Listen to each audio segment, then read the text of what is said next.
तो ये कहानी है हमारे हीरो फेंग हांग की। तो अब ज्यादा स्टोरी को स्पॉइल किए बिना हम शुरुआत से इस कहानी को देखते हैं। तो इस कहानी की शुरुआत एक बड़ी सी सिटी से होती है और इस सिटी में फेंग फैमिली राज करती है। अब वैसे तो यहाँ रहने वाले हर एक व्यक्ति को फेंग फैमिली का ही माना जाता है, पर फिर भी यहाँ लोग पोस्ट और पावर को ज्यादा देखते हैं। जो जितना स्ट्रांग होगा उसकी उतनी इज्जत होगी। तो अब हर सिटी की तरह यहाँ भी एक डोजो था जहाँ पर कई सारे डिसाइपल्स आपस में ट्रेनिंग कर रहे थे। वैसे उन सभी ने अभी अभी ही उस डोजो में एडमिशन लिया था, इस कारण किसी को भी कुछ ज्यादा नॉलेज नहीं थी। इसके बाद हम अपने हीरो फेंग हान को देखते हैं जो कि वहाँ डिसाइपल्स के साथ नहीं खड़ा हुआ था। दरअसल उसे उस सिटी में घोड़ों की देखभाल करने के लिए रखा गया था। सीधी भाषा में वो सिर्फ उनका एक नौकर है। अब वहाँ एक मास्टर आते हैं जो कि उन सभी डिसाइपल्स को बताते हैं कि हमारी पावर टोटल 18 लेवल में बटी हुई है। शुरू के 3 लेवल हेल्थ, स्ट्रेंथ और मूव से रिलेटेड हैं। अब इसके बाद वो एक डिसाइपल को उनके ऊपर अटैक करने को कहते हैं, लेकिन वो डिसाइपल उन्हें हाथ भी नहीं लगा पाता। अब मास्टर उन सभी से कहते हैं कि नॉर्मल आदमी 4, 5, 6 और 7 लेवल पर भी बहुत मुश्किल से पहुंच पाता है, लेकिन अगर कोई 5th लेवल पर पहुंच जाए तो उसकी स्ट्रेंथ बहुत बढ़ जाती है। वो बताते हैं कि उन्होंने अभी अभी 5th लेवल की पावर का यूज किया था। वो कहते हैं कि अगर वो 8th लेवल की पावर का यूज करते तो वो डिसाइपल अभी जिंदा भी नहीं होता। अब इसके बाद वो उन्हें बताते हैं कि 8 और 9 लेवल साइकिक लेवल होते हैं और 10वें लेवल को डाइटिस कहा जाता है। पर इसके बारे में मैं तुम्हें ज्यादा नहीं बता सकता क्योंकि मैं खुद अभी 9th लेवल को पार नहीं कर पाया हूँ। पर अगर कोई 10वें लेवल पर पहुंच जाता है तो वो इतना स्ट्रांग हो जाएगा कि एक साथ अगर 5 हाई लेवल गॉड्स पे उस पे हमला करे तो वो उसका कुछ नहीं बिगाड़ सकते। अब मास्टर की बात सुनकर वहाँ पे खड़े डिसाइपल्स बहुत शॉक हो जाते हैं, साथ ही इससे हमारा हीरो भी बहुत शॉक होता है। अब उन सभी को शॉक देखकर मास्टर उन्हें बताते हैं कि तुम सब इतने में ही शॉक हो गए, अभी आगे तो सुन लो। 10वें लेवल के बाद वो कल्टीवेटर सीधे अवतार रिल्म में पहुंच जाता है और उस रिल्म में आकर उस कल्टीवेटर को अपने हार्ट से ब्लड सर्कुलेशन को अपने माइंड तक लेकर जाना होता है और इसमें कई तरह के एलिमेंट्स को अपने काबू में कर वो बनता है एक इमॉर्टल। वैसे अगर कोई इतना कर लेता है तो वो फेंग फैमिली के मास्टर की पोस्ट पे आ जाएगा। अब वो उन्हें यह बात बता ही रहे थे कि तभी वहाँ पर उस सिटी की प्रिंसेस आ जाती हैं जिनका नाम मिसेस फेंग किंगवे था। अब वो भी मास्टर की बातों को स्पॉट कर रही थी और सभी डिसाइपल्स को मेहनत करने के लिए मोटिवेट कर रही थी। पर अब उसके साथ आया एक मोटा सा आदमी उससे कहता है कि प्रिंसेस आपको शिकार के लिए भी जाना है तो चलिए, वरना आप डिनर के लिए लेट हो जाएंगी। उनकी बात सुनकर हमारा हीरो सोचता है कि मुझे तो किसी ने बताया ही नहीं कि प्रिंसेस शिकार पे जाने वाली है, मैंने अभी तक स्नोई को तो खाना दिया ही नहीं। और इतना कहकर वो वहाँ से भागता है। दरअसल स्नोई प्रिंसेस के घोड़े का नाम था और फेंग हांग घोड़े की देखभाल का काम ही करता है, लेकिन अब उसे किसी ने बताया ही नहीं था कि उसे घोड़े को तैयार रखना है। अब इसी वजह से प्रिंसेस उसे कोड़े मारने की सजा दे देती है, लेकिन जब उसे कोड़े पड़ रहे थे तब उसे अपने फादर की बात याद आ रही थी। दरअसल उसके फादर भी कभी फेंग फैमिली की गुलामी किया करते थे। वो फेंग हान को कहते थे कि बेटा ये बात हमेशा याद रखना कि कभी जरूरत पड़े तो भीख मांग लेना, लेकिन किसी की गुलामी मत करना। अब ये सोच कर उसे बहुत गुस्सा आने लगता है, लेकिन फिर भी वो कुछ नहीं कर सकता था। और फिर प्रिंसेस उसे सिल्वर स्टोन के कुछ टुकड़े दे देती है उसे इतना इंटरटेन करने के लिए, और फिर वो वहाँ से चली जाती है। अब कुछ समय बाद रात के टाइम पर हम एक आदमी को देखते हैं। वो बाय हाई चैन था। अब वो जंगल से भागते हुए जा रहा था क्योंकि डोजो में सभी डिसाइपल्स को पढ़ाने वाले मास्टर उसका पीछा कर रहे थे और उनके साथ कुछ सोल्जर्स भी थे। अब उन सभी ने उस आदमी को घेर लिया था।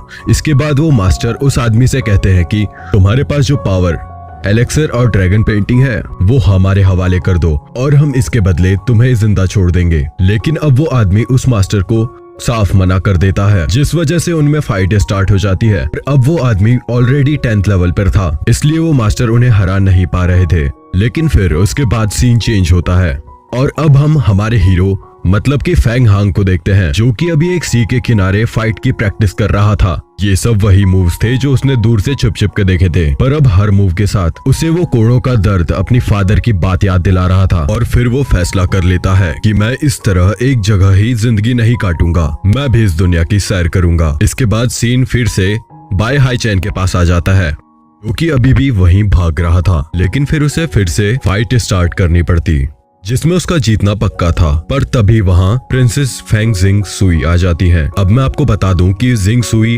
ऑलरेडी अवतार रिल्म में पहुंच चुकी है, जिसकी वजह से उनकी सुपर नेचुरल पावर एक्टिवेट हो चुकी है। तो अब बाय हाईचैन उनसे फाइट करना तो दूर, इसके बारे में सोच भी नहीं सकता था। इसलिए अब वो मौका देखकर वहाँ से भाग जाता है। लेकिन जिंग सुई तो हवा में थी, वो उसे आराम से कैच कर लेती है। बाय हाईचैन आगे भाग भी नहीं सकता था, इसलिए जब जिंग सुई उसकी तरफ अटैक करती है तो वो उससे बच नहीं पाता, मगर अचानक से उसके ड्रेस से एक पेपर निकालता है और उसे कवर कर पानी में ले जाता है। जिंग सुई उसका पीछा नहीं कर सकती थी, इसलिए वो उसे जाने देती है। लेकिन वो सीधा उस जगह पे पहुंच जाता है जहाँ पे फेंग हांग प्रैक्टिस कर रहा था। तो अब जैसे ही उसका ध्यान बाय हाईचैन पे जाता है, वो तुरंत उसकी नस चोक करता है। पर हाईचैन ऑलरेडी मर चुका था, क्योंकि जिंग सुई के अटैक की वजह से उसे बहुत चोट आई थी। पर अब फेंग हांग इसमें कुछ नहीं कर सकता था, इसलिए वो उसे तान कर थोड़ा सामने लाता है। लेकिन तभी हाईचैन के पास से वो एलिक्सर बाहर गिर जाता है, जिसे देखकर पहले तो हमारा हीरो सोचता है कि उसे वो रख लेना चाहिए, लेकिन फिर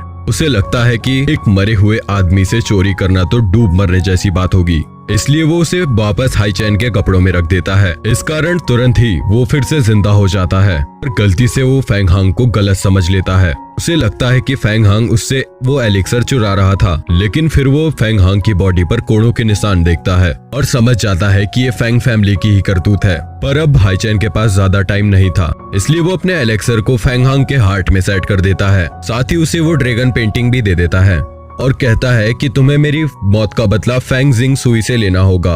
अब वहीं हाईचैन की डेथ हो जाती है और फेंग हांग से उसके लास्ट वर्ड यही थे कि तुम्हें बहुत मेहनत करनी है। अब अगले दिन हर रोज की तरह वो घोड़ों को घास खिला रहा था। तब वहाँ पर वो मोटा आदमी आता है और सबको बताता है कि प्रिंसेस कुछ दिन में दूसरे माउंटेन पर जाने वाली है, इसलिए वो अपने साथ ले जाने के लिए बहुत से स्ट्रॉन्ग लोगों को ढूंढ रही है। अब ऐसे ही मजाक में वो फेंग हांग से भी कहता है कि क्या तुम्हें भी हमारे साथ जाना है। पर फिर वहाँ पे सभी लोग फेंग हांग का बहुत ज्यादा मजाक उड़ाते हैं। इससे उसे अंदर ही अंदर बहुत गुस्सा आता है और वो वहाँ से चला जाता है।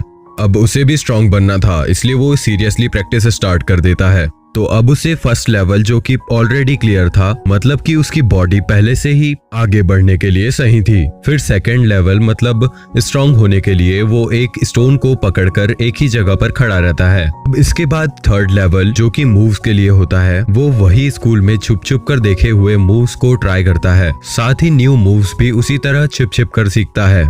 अब फिफ्थ लेवल की बारी आती है जो कि था बैलेंस। अब वो स्पीड के साथ बैलेंस करने का ट्राई करता है, लेकिन इसके कारण वो अपना मजाक भी उड़वा लेता है। पर वो रुकने कहाँ वाला था, धीरे धीरे वो फोर्थ लेवल को भी हासिल कर लेता है। अब इसके बाद फिफ्थ लेवल में उसे अपनी स्ट्रेंथ को बहुत ही ज्यादा स्ट्रॉन्ग करना होगा और वक्त के साथ वो उसे भी हासिल कर लेता है। अब इससे वो बहुत खुश था क्योंकि उसने एक महीने में 5 लेवल हासिल कर लिए थे। अब अगले दिन एक बार फिर उसकी किस्मत उसका साथ देती है, क्योंकि जब आधी रात को वो अपने घोड़े को अपनी ट्रेनिंग की कहानी सुना रहा था, तभी वहाँ पर उस जगह पे काम करने वाले लोग आ जाते हैं जो कि फेंग हांग को परेशान करने के मूड में थे। अब वो उससे कहने लगता है कि तुम रात को घोड़े चोरी करते हो ना। पर फेंग हांग उन्हें बहुत समझाता है कि नहीं, ऐसा नहीं है। अब वहाँ वो मोटा आदमी भी आ गया था और वो भी वही बात मान लेता है कि फेंग हांग जरूर चोरी करने ही आया था।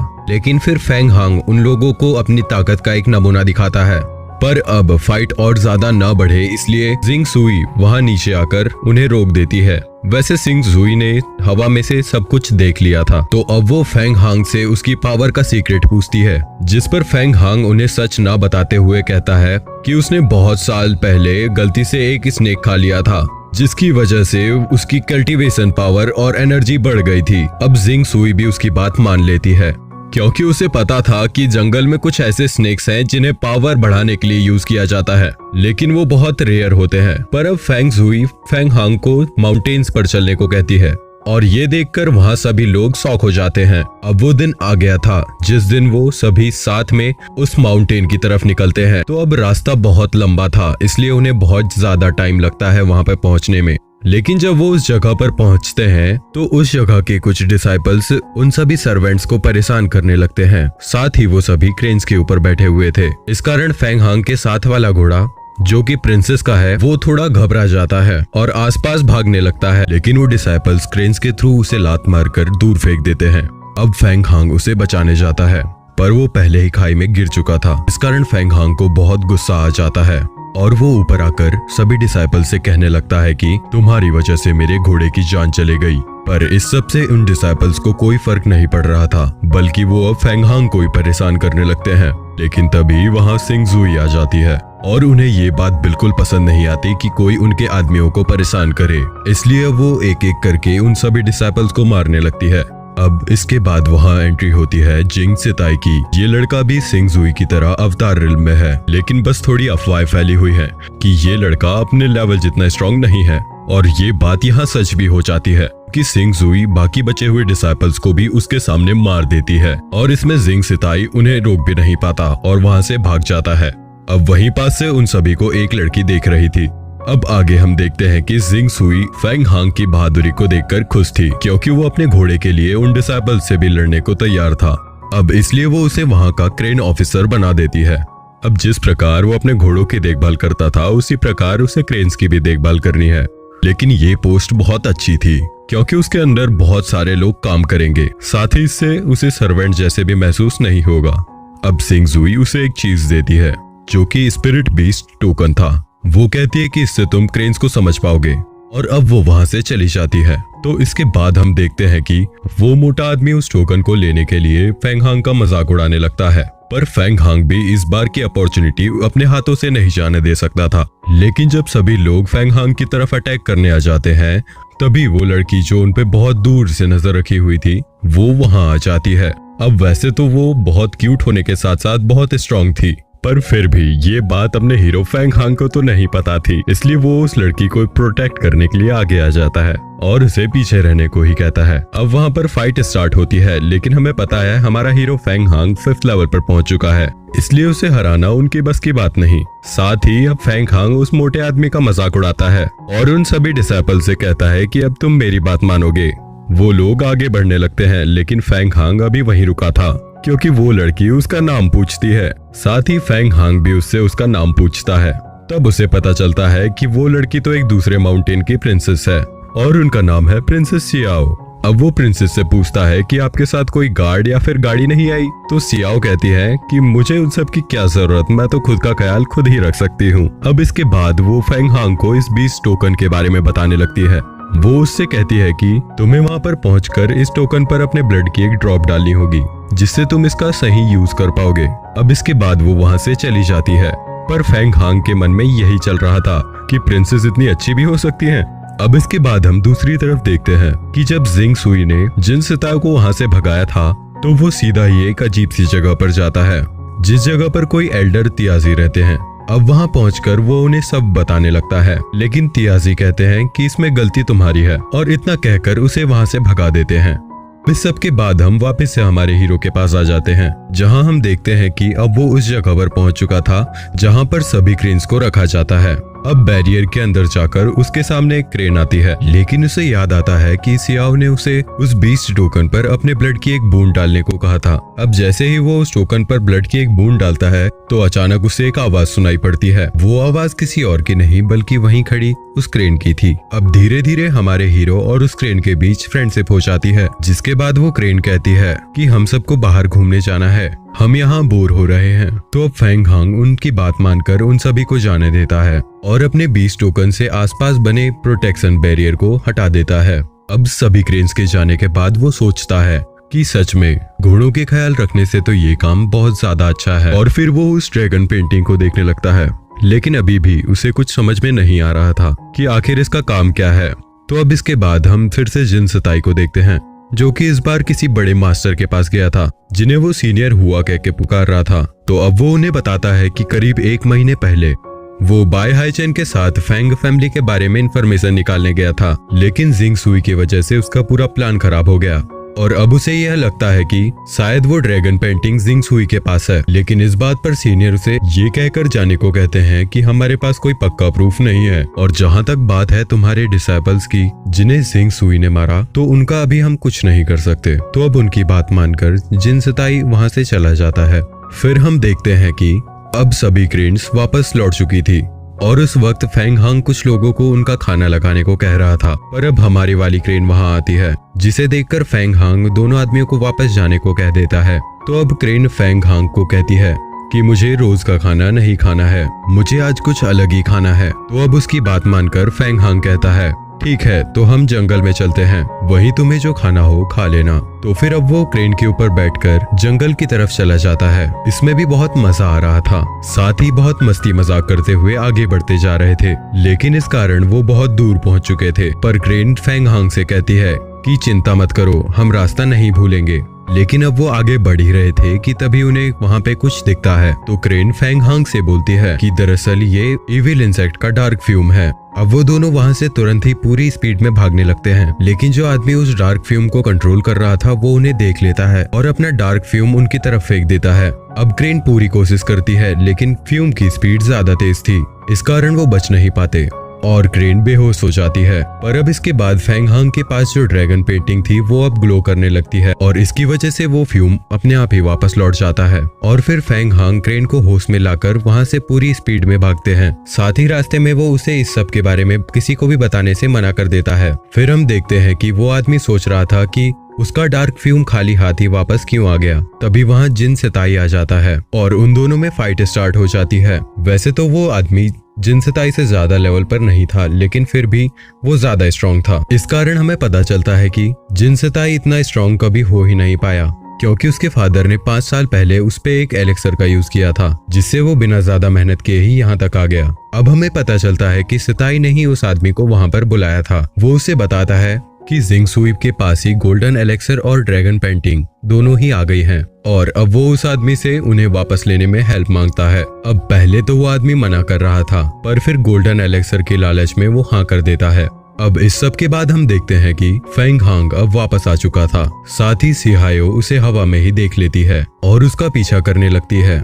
वैसे जब फेंग हांग डार्क फ्यूम में फंसा हुआ था तब उसने देखा था कि उसके पास जो ड्रैगन पेंटिंग है वो ग्लो कर रही है। अब इस कारण वो एक जगह पर बैठकर उस पेंटिंग को देखने लगता है, मगर अब उस पेंटिंग में एक बीस्ट आ गया था जो कि उस डार्क फ्यूम के कारण आया था। अब वो सोच रहा था कि ये पेंटिंग भले ही कुछ काम नहीं करती, पर इसने मेरी जान बचा ली।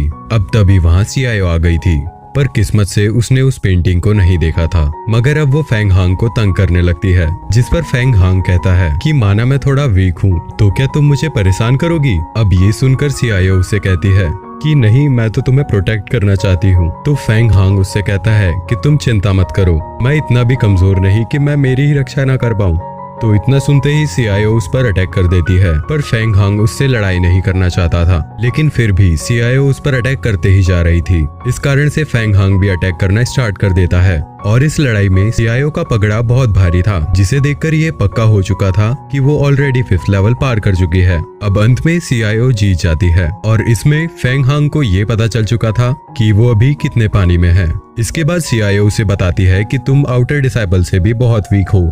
इस पर फेंग हांग उससे कहने लगता है कि तुम्हें तो एग्जाम देने का मौका भी मिल गया, मुझे तो वो भी नहीं मिला। अब सियायो उसे समझाती है कि अगर तुम एग्जाम में एंटर भी कर लो तब भी तुम पास नहीं हो सकते। तो चलिए अब हम ये सब समझते हैं। देखिए, किसी भी बड़े डोजो में एंट्री लेने के लिए पहले से स्ट्रांग होना बहुत जरूरी होता है। वैसे ये हर डोजो में नहीं होता, क्योंकि ये एक बहुत बड़ा डोजो है, इस कारण यहाँ एग्जाम देनी है, जिसे पास करने वाला आउटर डिसाइपल बनता है। उसके बाद इनर डिसाइपल स्टेज आती है और लास्ट में ऑथेंटिक डिसाइपल। वैसे तो इनके भी ग्रेड होते हैं, पर ये बहुत आगे की चीज है। सियायो फेंग हांग को बताती है कि जिंग सुई भी अभी ही ऑथेंटिक लेवल पर आई है और अब सीनियर ऑथेंटिक लेवल पर आने में उन्हें बहुत टाइम लगेगा। सीनियर लेवल पर बहुत पावरफुल और बहुत कम लोग पहुंच पाते हैं। अब यहाँ हमें ये पता चलता है कि वो सीनियर मास्टर जिसके पास जिन सिताई गया था वो भी सीनियर लेवल पर है। साथ ही लोग कहते हैं कि वो अच्छे डिसाइपल्स को भी एक हाथ से हरा सकते हैं। तो अब ये सब जानकर फेंग हांग डिसाइड कर लेता है कि मुझे भी उस एग्जाम में पार्टिसिपेट करना है और फिर रात होने पर वो फिर से अपनी ट्रेनिंग स्टार्ट कर देता है। तो अब उसे अभी स्पीड बढ़ानी थी और अब उसका नेक्स्ट लेवल जो कि उसका 6th लेवल है वो फिजिकल हेल्थ होने वाला है। इसमें अब वो सबसे पहले पानी में ट्रेनिंग स्टार्ट करता है, जिससे पानी की डेंसिटी की वजह से उसके मूव्स और फास्ट हो सके। साथ ही वो अलग अलग प्रकार की टेक्निक को प्रैक्टिस करता है और अंत में आखिरकार 6th लेवल पर पहुंच ही जाता है। इससे उसका फोकस बहुत ही बढ़ गया था। अब वहाँ जिंग सुई आती है, क्योंकि उन्होंने उसे ट्रेनिंग करते हुए देख लिया था। साथ ही उन्हें अब यह भी पता चल गया था कि फेंग हांग 6th लेवल पर पहुंच चुका है, इसलिए वो यहाँ उसे एग्जाम में एंट्री का पेपर देने आई थी। अब इस चीज से फेंग हांग तो बहुत ही ज्यादा खुश था और वो उस पेपर को ले लेता है और उन्हें इस सब के लिए थैंक यू कहता है। पर अब धीरे धीरे उसके लिए प्रॉब्लम बढ़ते जा रही थी, क्योंकि उसके पहले मास्टर मतलब कि बाय हाई चैन ने उससे कहा था कि तुम्हें मेरा बदला लेना है। अब अगला दिन वही दिन था जब वो एग्जाम होने वाला था। सभी लोग वहाँ 2 गार्ड्स को अपना पार्टिसिपेंट लेटर दिखा रहे थे। जब फेंग हांग की बारी आती है तब उसे भी अंदर जाने दिया जाता है, क्योंकि उसे जिंग सुई ने भेजा था। और अब किसी भी डिसाइपल में इतनी हिम्मत नहीं थी कि उनकी बात पर आवाज उठा सके और कुछ भी कह सके, तो वो अंदर पहुंचता है। कहानी में हम आगे देखते हैं कि फेंग हान ने उस एग्जाम को पास कर लिया था, साथ ही कुछ और डिसाइपल्स भी उस एग्जाम को पास कर चुके थे, लेकिन सिर्फ फेंग हांग ने ही लड़ाई के दौरान अपने लेवल को अपग्रेड किया था और ये चीज सबके नजर में भी आ चुकी थी। अब इसी को देखते हुए जिनसेताई सीनियर हुआ के पास जाता है, लेकिन वहां पर ऑलरेडी वो मास्टर मौजूद थे जिन्होंने सबसे पहले वो बीस्ट को खत्म किया था। उनका नाम हमें सेन पता चलता है। इसके बाद अब जिनसेताई सीनियर हुआ से कहता है कि मुझे तो लगता है कि जिंग सुई ने वो गोल्डन एलेक्सर उस लड़के को दे दिया है, इसलिए तो वो फाइट के दौरान अपने लेवल को अपग्रेड कर पाया।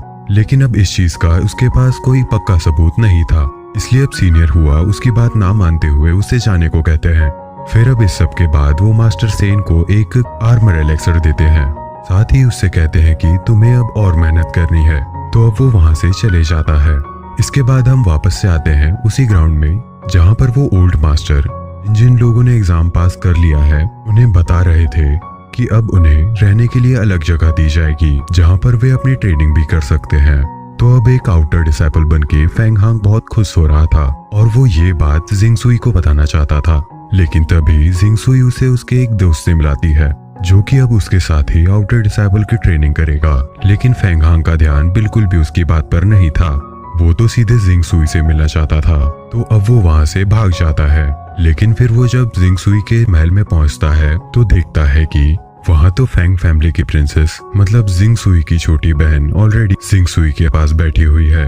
वैसे अगर उसे ये बात पता होती तो वो यहाँ अभी नहीं आता। तो अब वो प्रिंसेस फेंग हांग का बहुत मजाक उड़ाती है और उसे बार बार सर्वेंट कहकर बुलाती है। लेकिन फिर जिंग सुई प्रिंसेस से कहती है कि तुम एक सर्वेंट पर इतना ध्यान देकर अपना समय क्यों वेस्ट कर रही हो। लेकिन अब इस बात से फेंग हांग को सबसे ज्यादा दुख होता है। इसके बाद वो उससे वहां से जाने को कह देती है और फेंग हांग भी उसकी बात मानकर वहां से जाने लगता है। पर अब वो मन में सोचते हुए कहता है कि मैं तो बस यही बताने आया था कि मैं आउटर डिसाइपल बन गया हूँ, इस कारण मुझे अब ट्रेनिंग पर ध्यान देना होगा, इसलिए मैं यहाँ नहीं होऊंगा, तो आप अपना ख्याल रख लेना। लेकिन अब वो उदास होकर वहां से लौट जाता है। अब हम देखते हैं कि अब वो उस जगह पर पहुंच चुका था जहाँ पे वो रहने वाला था। वो देखता है कि वहाँ हर चीज बहुत अच्छे से जमी हुई है। उससे वो समझ जाता है कि जरूर सियाओ ने ही ये सब किया है। अब उसे वहाँ कुछ ही देर हुई थी कि इतने में वहाँ सियाओ आ जाती है और फिर वो दोनों वहाँ से बातें करते हुए जाने लगते हैं। तो रास्ते में सियाओ फेंग हान से पूछने लगती है कि आखिर तुमने फाइट के बीच में अपना लेवल कैसे अपग्रेड किया, क्योंकि मैं तो तुम्हें बहुत वीक समझती थी। लेकिन तभी वो देखती है कि फाइट के दौरान फेंग हान को जो चोट आई थी वो पूरी तरह से रिकवर हो चुकी है। वो फेंग हान से पूछती है कि तुमने ये कैसे किया, पर फेंग हांग तो ये जानता था कि ये सब गोल्डन एलेक्सर की वजह से हुआ है, लेकिन वो उसे कुछ भी नहीं बता सकता था। अब उसके बाद हम देखते हैं सियाओ चलते चलते फेंग हान को एक जगह पर ले आई है। वो जगह देखने में बहुत ही खूबसूरत थी। फेंग हान पूछता है कि ये कौन सी जगह है, तो इस पर सियाओ उसे बताती है कि ये वह जगह है जहाँ पर सभी डिसाइपल्स खाना खाते हैं। इसके बाद वो फेंग हान का हाथ पकड़कर उस जगह की हर एक चीज दिखाती है और लास्ट में वो एक जगह आकर रुकते हैं जहाँ बेंच पर एक पोट टाइप की चीज बनी हुई थी, साथ ही उसमें पानी भरा हुआ था। वो चेयर पर बैठने के बाद सियाओ फेंग हान को बताती है कि अभी हमने जितनी भी चीज देखी वो आउटर डिसाइपल्स के लिए बिल्कुल फ्री है, लेकिन ये तो कुछ भी नहीं। वो बताती है कि जब हम इनर डिसाइपल्स की स्टेज पे आएंगे तो हमें कई तरह की टेक्निक यूज करने मिलेगी जो इतनी सीक्रेट है कि इनके ही पुराने आउटर डिसाइपल्स को भी इसकी कोई भनक नहीं होती। और तो और कहते हैं कि उन ट्रेनिंग से कोई भी अवतार रिल्म में जा सकता है। अब उसकी बात सुनकर फेंग हांग बहुत शौक हो जाता है। फिर अब इसके बदले में सियाओ ऐसे ही फेंग हांग की फैमिली के बारे में पूछती है, जिसे सुनते ही फेंग हांग उदास होकर कहता है कि मेरे फादर मेरी ही तरह फेंग फैमिली के सर्वेंट थे, पर अब वो नहीं रहे। इस पर सियाओ भी सैड हो जाती है। और फेंग हांग से ऐसा सवाल पूछने के लिए माफी मांगती है। फिर फेंग हांग कहता है कि कोई बात नहीं। फिर वो भी उससे उसकी फैमिली के बारे में पूछता है। तो इस पर वो सैड होते हुए कहती है कि मेरी मदर तो जब मैं छोटी थी तभी नहीं रही, और उनके जाने के बाद फादर व्यापार में लग गए, और उन्हें तो अब याद भी नहीं होगा कि उनकी एक बेटी भी है। उन्होंने मुझे कभी बेटी नहीं माना, मैं उनके लिए बस एक प्रिंसेस थी। अब उसको इतना सैड देखकर फेंग हांग आगे जाता है और उससे कहता है कि मेरा अभी तक कोई दोस्त नहीं था, तुम मेरी पूरी लाइफ की पहली फ्रेंड हो, इसलिए कभी तुम खुद को अकेले मत समझना। पर अब उसकी बात सुनकर सियायो बहुत शर्मा जाती है। फिर वो दूसरी बात स्टार्ट करते हैं। आती सियायो उसे खाना ऑर्डर करने की ट्रिक बताती है। अब वो खाना खा रहे थे तभी जिंग आ जाता है। अब वो उस बात को बताता है जो वो आउटर डिसाइपल बनने के बाद बता रहा था, पर तब फेंग हांग को जिंग सुई के पास जाना था, इसलिए वो ये बात तब सुन नहीं पाया था। अब जिंग उसे और सियायो को बताता है कि मैंने सुना है कि हम किसी फाइट पर जाने वाले हैं और अभी हमें ट्रेनिंग की भी बहुत जरूरत है, इसलिए मैं एक लड़के को जानता हूँ, वो बहुत स्ट्रांग है, बस हम उससे रिक्वेस्ट करेंगे तो वो हमें अपने साथ रख लेगा। अब सियायो तो साफ मना कर रही थी, पर फिर फेंग हांग को जिंग पर पूरा भरोसा था, इसलिए वो हाँ कर देता है। इसके बाद जब वो उस लड़के से मिलते हैं तो वो लड़का तब खाना खा रहा था। फिर जब जिंग उससे कहता है कि वो उसके एक दोस्त को आपसे मिलाने लाया है, तो पहले वो लड़का उसे इग्नोर कर देता है। फिर उस लड़के का दोस्त उसे बताता है कि ये लड़का जिंग सुई का नौकर है। अब ये सुनकर वो फेंग हांग का बहुत मजाक उड़ाने लगता है, साथ ही वो उसे बार बार सर्वेंट कहकर पुकार रहा था। अब इस कारण फेंग हांग में और उस लड़के में फाइट स्टार्ट हो जाती है। अब जैसा कि जिंग ने बताया था उसके मुताबिक वो लड़का बहुत स्ट्रांग था। वैसे तो दोनों का लेवल यहाँ सेम 7th ही था, पर वो लड़का स्ट्रांग इसलिए है क्योंकि वो 7th लेवल के पीक पर है और हमारा हीरो अभी अभी ही 7th लेवल पर आया है। इस कारण अब वो उस लड़के से जीत नहीं पा रहा था। साथ ही अब लड़ाई के कारण उसे बहुत चोट भी आ चुकी थी। इसके बाद वो सियायो के साथ वापस उसी जगह पर चले जाता है जिसे डोजो ने आउटर डिसाइबल्स ले दिया था। वहाँ सियायो उसे लगी चोट पर दवाई लगाती है, पर हम देखते हैं कि फेंग हांग के मन में बहुत देर से यही बात चल रही है कि उसे भी और आगे बढ़ना है और हर उससे ताकतवर बनना है जो उसे सर्वेंट की नजर से देखता है। अब इसलिए वो सियायो की मदद मांगता है क्योंकि उसे पता है कि सियायो उससे कहीं ज्यादा स्ट्रांग है। साथ ही सियायो को ऐसी टेक्निक्स आती हैं जो फेंग हांग ने देखी भी नहीं क्योंकि वो दूसरे डोजो से थी। अब सियायो साफ मना कर देती है क्योंकि वो फेंग हांग को बिल्कुल भी चोट नहीं पहुंचाना चाहती थी, पर फेंग हांग भी हार नहीं मानता और सियायो को मना ही लेता है। अब इसके बाद वो दोनों ट्रेनिंग स्टार्ट करते हैं, पर पहले दिन तो फेंग हांग सियायो को टच भी नहीं कर पा रहा था, मगर वो हार नहीं मानता। सुबह से लेकर शाम तक बिना रुके प्रैक्टिस करते रहता है। साथ ही सियायो भी उसका पूरा साथ देती है।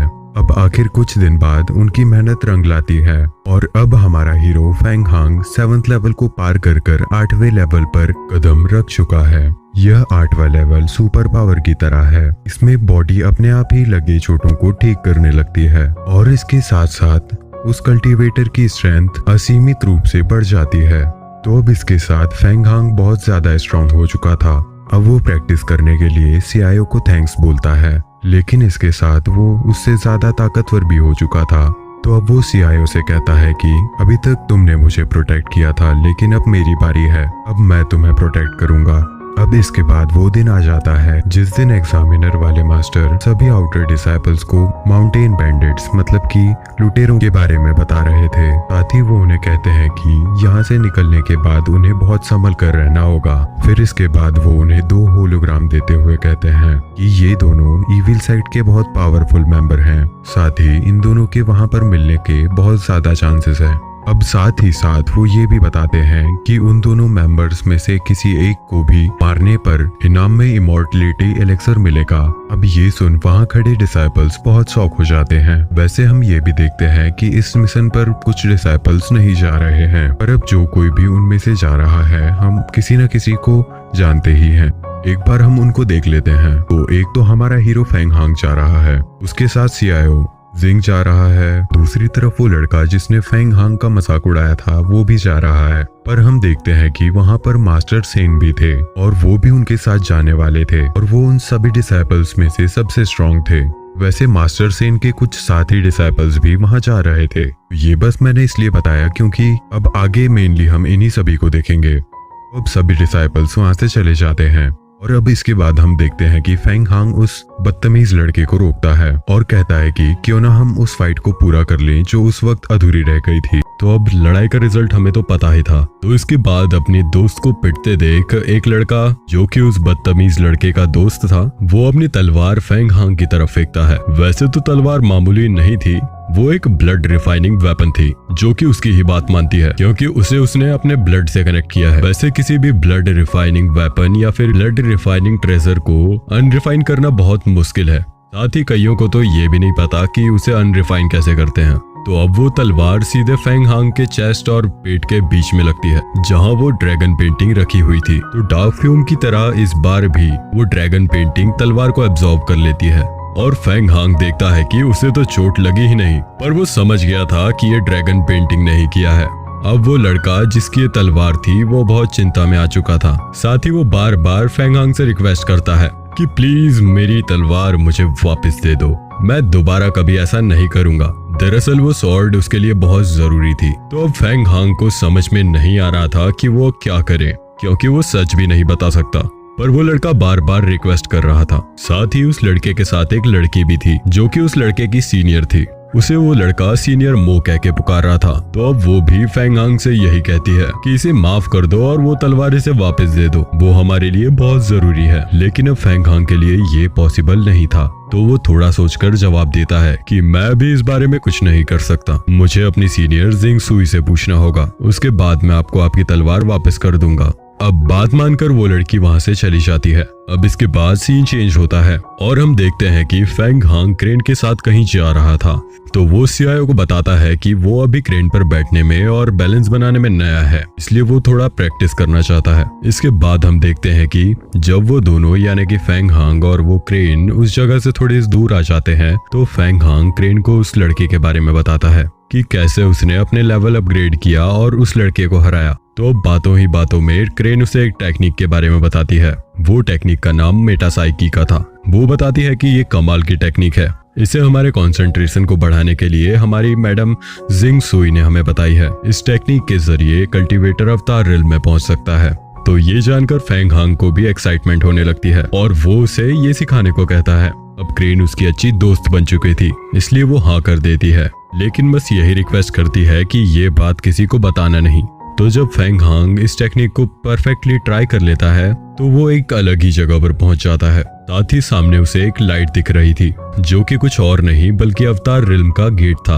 अब हमारा हीरो फेंग हांग उसकी तरफ कदम बढ़ाता है, लेकिन वो एक दो कदम से ज्यादा नहीं जा पा रहा था। दरअसल ये उसकी ताकत थी क्योंकि वो कदम तभी आगे बढ़ा सकता था जब वो उसके काबिल हो। अब फिर वो नॉर्मल वर्ल्ड में आ जाता है और एक गुफा जैसी जगह पर क्रेन को रुकने को कहता है। अब वहां रुककर वो क्रेन से कह देता है कि तुम यहाँ नजर रखो कि कोई आ तो नहीं रहा, और इसके बाद वो उस ड्रैगन पेंटिंग को देखना चालू करता है। साथ ही उसके मन में ये आता है कि क्यों ना उस पर अपनी एक ब्लड की बूंद डाली जाए, क्योंकि उसे लग रहा था कि शायद इससे वो पेंटिंग उसके ब्लड के साथ रिफाइंड होकर कनेक्ट हो सके। अब ना जाने कैसे उसका तुक्का बिल्कुल निशाने पर लगता है और सच में वो ड्रैगन पेंटिंग उसके ब्लड के साथ कनेक्ट हो जाती है। अब इसके बाद सीन चेंज होता है और हम जिन सिताई को देखते हैं जो कि अभी उस तलवार वाले लड़के को भगाने में बिजी था, क्योंकि वो उसे बार बार हेल्प मांगकर परेशान कर रहा था। अब उस लड़के के जाने के बाद वहाँ पर इविल सेक्ट का एक आदमी आता है जिसका होलोग्राम हमने डोजो में देखा था। अब जिन सिताई उसे कहती है कि अभी सब माउंटेन बैडरिड से लड़ने जाएंगे। साथ ही मुझे खबर मिली है कि जिंग सुई भी उसके पीछे जाने वाली है, यह देखने की वहाँ कोई बड़ा खतरा तो नहीं। अब जिन सिताई उससे कहती है कि यही सही मौका है मेरे लिए, और ये तो तुम जानते हो कि तुम उसे हरा दोगे। अब इस बात पर वो आदमी मान जाता है और फिर हम वापस से फेंग हांग के पास आते हैं, जहां हम देखते हैं कि फेंग हांग अचानक उस ड्रैगन पेंटिंग के अंदर आ चुका था। अब उसे पहले तो समझ में नहीं आ रहा था कि यहाँ क्या हो रहा है, लेकिन फिर वो वहां उसी तलवार को देखता है जो उस लड़के के पास थी। लेकिन फिर जब फेंग हांग उसे यूज करने की कोशिश करता है तो वो उसे इजीली कंट्रोल कर पा रहा था। यहाँ हमें बड़ी चीज पता चलती है कि वो ड्रैगन पेंटिंग किसी भी रिफाइंड वेपन को अनरिफाइंड कर सकती है। अब फेंग हांग जैसे ही बाहर आता है तो उसे याद आता है कि कल उसे सबके साथ जाना है इसलिए क्यों ना वो एक बार जिंग सुई से मिल ले। तो अब वो सीधा ही जिंग सुई के पास जाता है, लेकिन जब वो जिंग सुई के सामने पहुंचता है तो तभी उसे वहां अचानक से चक्कर आ जाता है, साथ ही वो वहां बेहोश हो जाता है। अब उसकी नींद खुलती है तो वो देखता है कि वो ना जाने किस जगह पर है, साथ ही उसका सिर घूम रहा था और उसे उसी के पास्ट के सीन दिख रहे थे। अब आंख खोलने पर वह देखता है कि 2 सांप उसकी तरफ अटैक कर रहे हैं, लेकिन वह समझ जाता है कि शायद कोई उसकी परीक्षा लेना चाहता है। लेकिन तभी वो टेक्निक जो उसे क्रेन ने सिखाई थी वो उस टेक्निक का यूज करता है। अब उसकी वजह से सब कुछ उसे स्लो मोशन में दिखने लगता है, साथ ही उसका कंसंट्रेशन भी बहुत बढ़ जाता है। अब इसी से वो उस स्नेक को पकड़ने में कामयाब हो जाता है। साथ ही जिंग सुई भी समझ चुकी थी कि फेंग हांग मेटासाइकिक टेक्निक का यूज कर रहा है। अब फेंग हांग होश में आकर देखता है कि जिंग सुई ही थी जो उसकी परीक्षा ले रही थी, क्योंकि अब वो लुटेरों से लड़ने जा रहा था तो इसलिए उसे ज्यादा पावरफुल बनना होगा।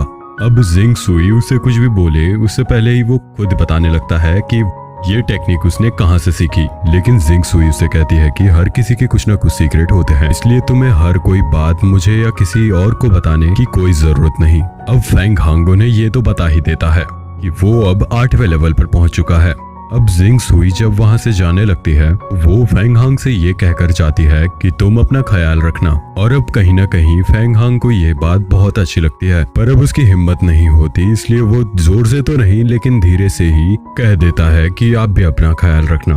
अब अगले सीन में वो क्रेन्स पर बैठकर निकल चुके थे और उन्हें चलते चलते रात हो जाती है। अब वो एक जगह रुक जाते हैं जहाँ पर वो अपना टेंट लगाते हैं, साथ ही वो अपना खाना पकाना चालू करते हैं और उन्होंने क्रेन्स को भी वहीं पर छोड़ दिया था। अब खाना पकाते वक्त फेंग हांग टाइम वेस्ट ना करते हुए मेटासाइकिक ट्रेनिंग का यूज करता है और अपने माइंड में प्रैक्टिस करना चालू करता है। उसके पास सीआईओ भी कल्टीवेशन कर रही थी, लेकिन जिंग मस्त आराम से सो रहा था। अब वहाँ मास्टर सेन अपने डिसाइपल्स के साथ उनके पास आते हैं और उन्हें देखकर फेंग हांग और सीआईओ खड़े हो जाते हैं। साथ ही सीआईओ जिंग को भी उठाने की कोशिश करती है, पर जिंग जागते हुए भी उसकी बात पर ध्यान ना देने की एक्टिंग करता है। अब मास्टर सेन उनके पास आकर फेंग हांग से कहते हैं कि तुम मेरे डिसाइपल को माफ करके उसकी तलवार वापस कर दो। लेकिन अब फेंग हांग नहीं समझ पा रहा था कि वो क्या करे, क्योंकि अभी सिर्फ उसने तलवार को यूज ही किया है, अभी वो उसे समन करने का तरीका नहीं जानता था। अब इस कारण वहाँ माहौल थोड़ा गर्म होने लगता है, साथ ही शायद वहाँ लड़ाई भी चालू हो जाती। लेकिन तभी वहाँ बहुत तेज आवाज सुनाई देती है। यह आवाज बहुत से घोड़ों की थी जो कि वहाँ उसी तरफ आ रहे थे। ये घोड़े उन्हीं लुटेरों के थे जिनके लिए ये सब यहाँ आए थे।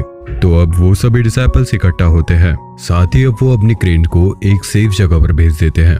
लेकिन जाने से पहले सिर्फ हमारी मतलब हीरो की क्रेन उससे कहती है कि मैं तुम्हारा वेट करूंगी और जब तुम्हारी लड़ाई खत्म हो जाए तब अपने बीस्ट टोकन से मुझे बुला लेना, मैं सिग्नल का वेट करूंगी। अब इसके बाद हम देखते हैं कि सामने से सभी लुटेरे अपनी पूरी स्पीड से आ रहे हैं, साथ ही सही दूरी पर आने के बाद वो सभी एक साथ तीर छोड़ना चालू कर देते हैं। अब वो सभी तीर फेंग हांग और बाकी सब की तरफ आ रहे थे। अब ये देखकर मास्टर सेन हवा में आकर उनके लिए एक बैरियर बना देते हैं। उस बैरियर के कारण उन्हें कोई भी तीर नहीं लग रहा था, लेकिन बाकी सबके लिए ये बैरियर कोई काम का नहीं था, इसलिए अब वो अपनी तलवार से ही उन्हें रोकने लगते हैं। वैसे सब अलग अलग ही अपनी तरफ आती तीरों को रोक रहे थे, जबकि सीआईओ और फेंग हांग दोनों मिलकर तीरों को रोक रहे थे। दूसरी तरफ ज्यादा तीरों के चलते जिन सिताई को भी एक तीर लग जाता है। अब तीरों के खत्म होते ही वो लुटेरे उन सभी के पास आ चुके थे, तो अब टाइम वेस्ट ना करते हुए उनके बीच फाइट स्टार्ट हो जाती है। यहाँ हम देखते हैं कि मास्टर सेन के पास भी एक तलवार थी जो कि उनके ब्लड से रिफाइंड थी।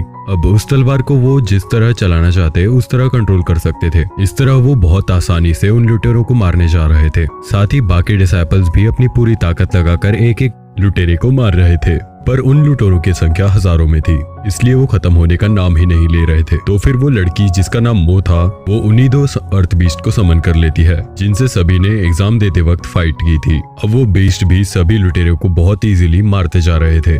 अब इसके बाद हम देखते हैं कि वो लड़का जिसे तीर लगा था वो सही से चल ही नहीं पा रहा था, क्योंकि पहले ही उसे तीर लग गया था और अब एक के बाद एक लुटेरे उस पर हमला करते जा रहे थे। अब आंख में धूल झोंक कर वो लड़का उस लड़ाई से ही बहुत दूर भाग जाता है। साथ उस लुटेरे को मोह खत्म कर देती है, पर अब वो देखती है कि उसके बीस्ट अब थोड़े प्रॉब्लम में आ रहे हैं, साथ ही उन्हें घेर के खत्म करने में भी कामयाब हो चुके थे। इसके बाद सीन फिर से हमारे हीरो पर आता है।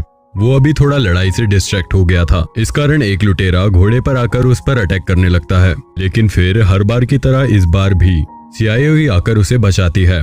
लेकिन अब और भी लुटेरे वहां आते जा रहे थे और ये देख मास्टर सेन लग जाते हैं पूरी स्पीड के साथ सभी को मारने में। अब बहुत देर हम उन्हीं के अटैक्स को देखते हैं। वैसे इसके बाद वो अपने की नहीं बल्कि दूसरों की तरफ आते हुए लुटेरों को मारते हुए दिखते हैं। अब जब वो फेंग हांग के पास 2 लुटेरों पर अपनी तलवार चलाते हैं तो ना जाने क्यों फेंग हांग को ऐसा क्यों लगता है कि ये शायद मास्टर सेन ने उसके ही तरफ अटैक करने भेजी थी। लेकिन फिर वो खुद को मन ही मन समझाता है कि ये नहीं हो सकता, वो सिर्फ मेरी हेल्प कर रहे होंगे। और असलियत में तो वो सही ही सोच रहा था। मास्टर सेन अपनी तलवार को वापस निकालते हैं और सीधे ही फेंग हांग के ऊपर चला देते हैं। अब फेंग हांग भी अपनी मामूली तलवार आगे लाता है पर वो टूट जाती है। अब तभी वहां कुछ लुटेरे आ जाते हैं जिनसे लड़ना फेंग हांग के लिए थोड़ा मुश्किल हो रहा था क्योंकि उसके पास अब कोई वेपन नहीं था। पर इसके बाद मास्टर सेन उस पर फिर एक बार अटैक करते हैं। अब वो अटैक को रोक रहा था और शायद इस बार भी वो तलवार टूट जाती, लेकिन तभी दूर कहीं से एक पिंक ओर के साथ एक तलवार आती है और वो सीधे ही मास्टर सेन की तरफ अटैक कर देती है। मास्टर सेन भी उससे बचने की और उससे रोकने की पूरी कोशिश करते हैं। दूसरी तरफ वो सीनियर मो उस तलवार को देखकर समझ गई थी कि ये तो पिंक प्रिंस की तलवार है। अब कुछ ही देर में वहाँ पिंक प्रिंस की एंट्री होती है। अब इसके आगे की स्टोरी हम अगले वीडियो में देखेंगे, इसलिए इस चैनल को सब्सक्राइब जरूर कर लीजिए और आइकन को दबाना बिल्कुल भी मत भूलिएगा। और हमें कमेंट में जरूर बताइएगा कि ये एक्सप्लेनेशन आपको कैसा लगा।